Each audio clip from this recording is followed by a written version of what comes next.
अब नहीं करना है विश्वास। मेरी सरकार वापस दे दे, अपना झोला लेके चले। कितना विश्वास करेंगे भाई? हमने लोगों ने बहुत खत भी लिखे है, बहुत खत लिखे, लेकिन भाई भूल गए। मैं बोलता 5 किलो राशन मत दीजिए, उसको रोजगार दीजिए ना। उसको भीख क्यों दे रहे हैं? ओड़ा पाव बेचेंगे, 200 रुपया कमाएंगे। एक बार विश्वास कर दिया, 2 बार विश्वास कर दिया, कह रहे तीसरी बार बना। जितना कर रहा है कर लीजिए, राहुल गांधी नहीं जाना पड़ेगा इनको।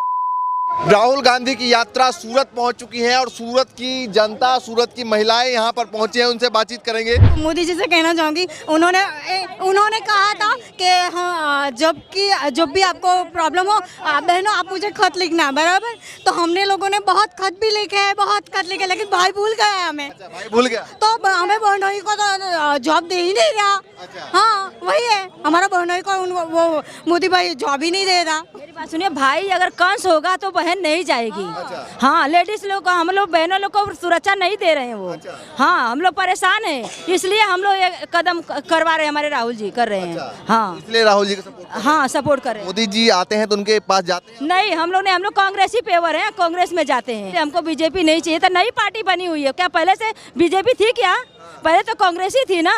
उसी के राज में सब चीज लागू हुआ था। ये लागू करके क्या है? अपने क्या नया काम क्या करें, बता दीजिए। नया कुछ करें हैं? बस ले बोलते हैं 5 किलो राशन बोलते हैं देने के लिए। मैं बोलता हूँ 5 किलो राशन मत दीजिए, उसको रोजगार दीजिए ना। उसको भीख क्यों दे रहे हैं? क्या उसको खाना नहीं मिलेगा? थोड़ी है, वो तो कह रहे हैं गरीबों के बना रहे हो, गरीब को दे रहे हो। वो अपना मेहनत खुद करके 5 किलो राशन खाए लेगी। राशन नहीं चाहिए, उसको रोजगार दीजिए। रोजगार चूतिया बनाना, जिसको बनाना बनाइए। ये बताइए, लोकसभा चुनाव आ रहा है, बीजेपी कह रही है 400 के पार। आप लोग? वो 400 पार हो कि 800 पार हो, उससे लेना देना नहीं है उनको। अपना काम जो हम लोग का जो रोजगार मत खाना दे, राशन मत दे, सिर्फ नौकरी दे देवे। नौकरी पढ़ लिख करके झाड़ू मार रहे हैं लड़के, ओड़ा पाव बेचेंगे, 200 रुपया कमाएंगे। बोलिए ना, बेच के 200 रुपया कमाएंगे। अच्छा, मोदी जी ने ये भी वादा किया था कि साल में 2 करोड़ रोजगार आप लोग। जब से कोरोना आया है, ये मोबाइल दे करके तो और लड़का लड़की को बिगाड़ दिए हैं। कि मतलब इनको दे करके उनका पढ़ाई जो था वो भी सब बह गया पानी में। और ये चाहते हैं कि बेरोजगार हो जाए, कोई बोलने वाला न रहे। थोड़ा बहुत जो पढ़ा लिखा उसको भी मुंह दबा रहे हैं। इनको जितना कर रहा है कर लीजिए, कभी तक कभी सरकार आएगी हमारी कांग्रेस की, तो इनकी देखना क्या हो जाएगा। बताइए, अभी राहुल गांधी नहीं जाना पड़ेगा इनको। अच्छा। हाँ, क्यों लगता है झोला लेके? अरे प्रधानमंत्री कर रहे हैं ऐसा।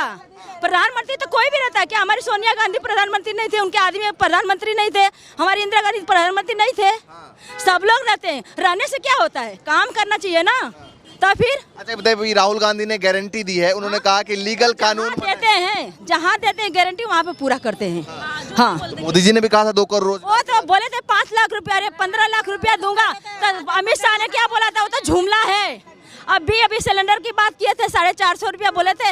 तो जब बोली वहाँ की औरतें कि भाई गैस का क्या हुआ, तब बोलते हैं वो तो जुमला है। ये तो बोलने का बात और होता है, हाथी का दांत दिखाने का, हाथी का बात बताने का अलग अलग होता है। ऐसा बोलते हैं, समझ गए? विश्वास नहीं है? नहीं, विश्वास बिल्कुल पत्ती। कितना विश्वास करेंगे भाई? 30 साल तक विश्वास करते करते थक गए। अब नहीं करना है विश्वास। मेरी सरकार वापस दे दे, अपना झोला लेके चले जाएं, बस। तो ये बताइए कि आप लोगों ने प्रदेश में इतने साल सरकार बनाई, केंद्र में 10 साल आपने सरकार। वो देखिए, अभी इसके बारे में मैं नहीं बोल सकती हूँ। वो लोग जो कर रहे हैं ना, अब कैसे कर रहे हैं आपको भी पता है, हमको बोलने की जरूरत नहीं है। हाँ चलिए, हाँ। ठीक है, रुकिए अभी आते हैं आपके पास। ये बताइए कि अभी मोदी जी नारा दे रहे हैं अब की बार 400 पार। आप लोग क्या देख रहे हैं गुजरात की महिलाएं? जी देखिए, वो कह रहे हैं ना 400 बार। एक बार बैलेट पेपर पर वो अपना चुनाव लड़े, फिर हमसे बात करें। वीवीएम का हटाकर बैलेट पेपर पर लड़ के उसके बाद 400 पार करके दिखाए, हम मान जाएंगे। लेकिन अभी लोकसभा चुनाव भी तो अभी ईवीएम से ही होगा, फिर आप लोग सवाल उठाएंगे। हाँ, तो हम तो उठा ही रहे हैं, हम तो विरोध कर ही रहे हैं। हम यही कह रहे हैं ना, एक बार सिर्फ बैलेट पेपर पर वो चुनाव लड़के दिखाए। लेकिन जब कांग्रेस की सरकार थी तब भी ईवीएम पे चुनाव होते थे। जी नहीं था तब तो। नहीं, ईवीएम पे हुआ, कैसे नहीं हुआ? नहीं था। मैं भारत देश की बात कर रही हूँ। अभी का जो माहौल है, पहले का माहौल है। सारे देश के अंदर जब साइंस इतना आगे नहीं था, तब हमारे भारत देश के अंदर स्वर्गस्थ इंदिरा गांधी निष्ठावान, धैर्यवान, देश के सभी नेताओं के सामने सबका सर झुका रहता था जब वो सामने खड़ी रहती थी। पहली बार सुबह 4 बजे चंद्र पर गई हुई टीम के साथ, नील आर्मस्ट्रॉन्ग के साथ, उन्होंने जब बात किया टेलीफोन के अंदर कि ऊपर से मेरा भारत देश कैसा दिख रहा है, ऊपर से सबने बोला कि सारे जहां से अच्छा हिंदुस्तान हमारा, हमारी स्वर्गस्थ इंदिरा गांधी जी जब भारत देश के इतने बड़े महिला पहले सुकानी थे, आज मोदी जी ने भारत देश को सारा बेच डाला, खत्म कर डाला। अभी के जो शिक्षण की पीढ़ी है, अभी के जो बच्चे लोग हैं, अभी के जो युवा लोग हैं, वो क्या करेंगे? सब शिक्षित होकर बेकार रह रहे। हमारे भारत देश को सभी तरह से बेकार कर दिया। राहुल गांधी ने जो अभी रोजगार की गारंटी दी है, मोदी जी भी बहुत सारी रैलियों में गारंटी देते हैं। बहुत राहुल गांधी जब हमारे सत्ता पे आएंगे, वो जो वादा करते हैं वो निभाते हैं, वो बात झूठी नहीं बोलते हैं। मेरा कुछ कहने का नहीं, मेरा दिल आज दुखी है। जब इंदिरा गांधी थे हमारे घर के पास आए थे, जवाहर जी भी हमारे घर के पास आए थे, लेकिन मोदी जी आए? महल मोदी जी को हम लाने वाले नहीं है, तो कहाँ हमारे घर के पास खड़े रहेंगे? फिर मैं बात कर रही हूँ कि जब सुनामी आया था तब भी हमारे देश के सब नेता वो लोग कहाँ कहाँ घूमे और सभी बच्चे लोग गरीब लोगों को उसको रोजगारी दी थी। आज के जो मोदी है वो कहाँ जंगल में चले जाते हैं, वो जंगल में झोली लेकर बैठ जाते हैं, कुछ नहीं। गांधी जी ने ऐसा बोला था, इलाहाबाद की नदी के पास गंगा नदी में जो महिला थी उसके शरीर के ऊपर वस्त्र नहीं था, उसने उसकी लंगोटी नदी के अंदर डाल दी और ये महिला ने ले ली। तब से गांधी जी ने ऐसा बोला था कि मेरे भारत देश के सभी लोग कपड़े वस्त्र पूरा नहीं पहनेंगे, तब तक मैं वो ऐसे ही रहूंगा।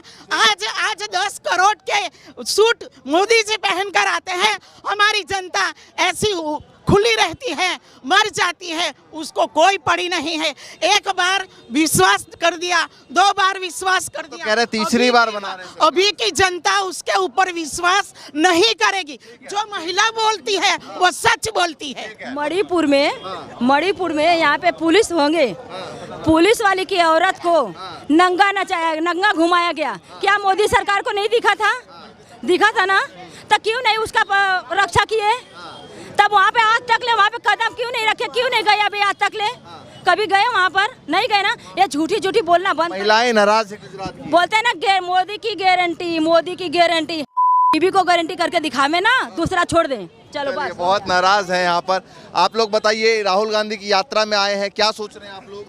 हम चाहते हैं कि जो हमारे नेक्स्ट पीएम है राहुल गांधी बनने चाहिए, और जो मोदी जी कहते हैं कि आयुष्मान भारत आयुष्मान देश, मैं ऐसा बोलना चाहता हूँ सर कि आप एमपी का कार्ड गुजरात में लेके आओगे आयुष्मान कार्ड, तो हॉस्पिटल में अलाउ ही नहीं करते। ये लोग बोलते हैं कि डबल इंजन की सरकार है, एमपी का कार्ड यहाँ पे नहीं चल रहा है, तो उसका मीनिंग क्या है? सरकार बनने एमपी के रहने वाले? नहीं सर, मैं गुजरात का रहने वाला हूँ, मेरा प्रॉपर जन्म एमपी का है।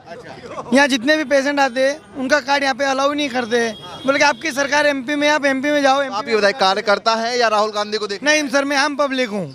राहुल गांधी से मिलने आए, देखने आए? हाँ, देखने आगे कितना पब्लिक है। वो बोलते कि पब्लिक नहीं सर, यहाँ तो कितना पब्लिक है। वो बोलते कोई पब्लिक नहीं, कोई सपोर्टर नहीं है। सर इतनी पब्लिक देखने के लिए थोड़ी, तमाशा करने के लिए थोड़ी आई है सर, सपोर्ट देने के लिए आई है। और जो यूट्यूब क्या लगता है 2024 चुनाव में, चूंकि आम जनता है आप, तो इसमें सवाल कर रहा हूँ कि 2024 चुनाव में का माहौल क्या दिखाई दे रहा है गुजरात में? सर माहौल तो सबको पता है कि क्या दिखाई दे रहा है, और सबको पता है कि सरकार किसके बनेगी। बाकी आते टाइम के जो पीएम है वो राहुल गांधी है, आप लिख लो। 2026 को छोड़ के 2030 का जो भी इलेक्शन आएगा उसमें पीएम राहुल गांधी ही बनेंगे। क्योंकि सबका लगता है सर, गारंटेड लगता है। मैं आम पब्लिक हूँ और आम पब्लिक। मोदी जी कह रहे हैं, बीजेपी कह रहे हैं 400 के पार। सर वो 400 के पार तो नहीं हो सकती, सरकार भले उनकी बने पर 400 के पार नहीं जाएंगे वो। क्या कहेंगे 400 के पार जो कह रहे हैं? जो सर वो एक जुमलेबाजी है, एक नारा है। 400 के पार आना तो कुछ लोकशाही का है, लोकशाही जनादेश देगा, वो शिरोमान्य रहेगा। वो भारत जोड़ो यात्रा थी, अब भारत जोड़ो न्याय यात्रा है, सबने देख लिया है। ये कुछ बुलावे मेहमान नहीं है, दिल से जुड़े, राहुल गांधी से जुड़े, कांग्रेस से जुड़े वो लोग हैं। कांग्रेस कुछ भी स्थिति में हो, खराब हो या अच्छी हो, जो कार्यकर है, समर्पित है, बलिदान देने वाले, त्याग तपस्या सब जो है आज देख लिया सब भारत सदर की कर्मभूमि पे कि ये भारत जोड़ो न्याय यात्रा है। राहुल गांधी को जो न्याय की हक की बात, राहुल गांधी गारंटी देते हैं, मोदी जी भी गारंटी देते हैं, क्या लग रहा है सर? जो गारंटी रहती है आपने जो देखा है वो ईंधन है अपना, जो 2 राज्य में, एक राजस्थान एमपी और गुजरात का देख लीजिए कि डबल इंजन की सरकार है, वहाँ पे जो ईंधन के जो बॉटल होते हैं उसके कम दाम होते हैं। वो गुजरात में दुगने भाव होते। तो दोगली राजनीति करने वाले ये डबल इंजन की सरकार, तो गुजरात में 20-25 साल के जब की सरकार है, ऊपर भी 10 साल से भारतीय जनता पार्टी की सरकार है, तो उसमें क्यों बदलाव नहीं आते? सर मैं ऐसे बोलना चाहता हूँ कि मेरे पिताजी रेलवे में काम करते हैं, कुली काम। आज रेलवे की परिस्थिति हुआ कि पूरी रेलवे स्टेशन बेच डाली है उन्होंने, कैंटीन से लेके दुकान से लेके हर चीज़ उन्होंने बेच डाली है।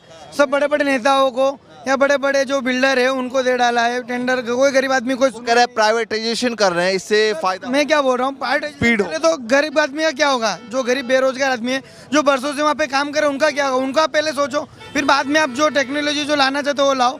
आप जो गरीब आदमी जो रोजी रोटी कमा के खाते हैं, आप उनका नहीं सोच रहे हो और बड़े बड़े का सोच रहे हो, तो गरीब आदमी क्या भीख मांगने जाएंगे? भीख मांगेंगे क्या देश के अंदर? ये भारत देश है, सूरत की जनता है और सूरत की जनता राहुल गांधी की यात्रा में पहुंची है और कुछ आम लोग भी हैं जो कार्यकर्ता नहीं है, उनसे भी हम बातचीत कर रहे थे और जानने समझने की कोशिश कर रहे थे यात्रा क्या माहौल है। यहाँ से लेकर महाराष्ट्र तक चलेंगे, अगला पड़ाव क्योंकि महाराष्ट्र में है और वहाँ की भी तस्वीर दिखाएंगे। फिलहाल के लिए नमस्कार।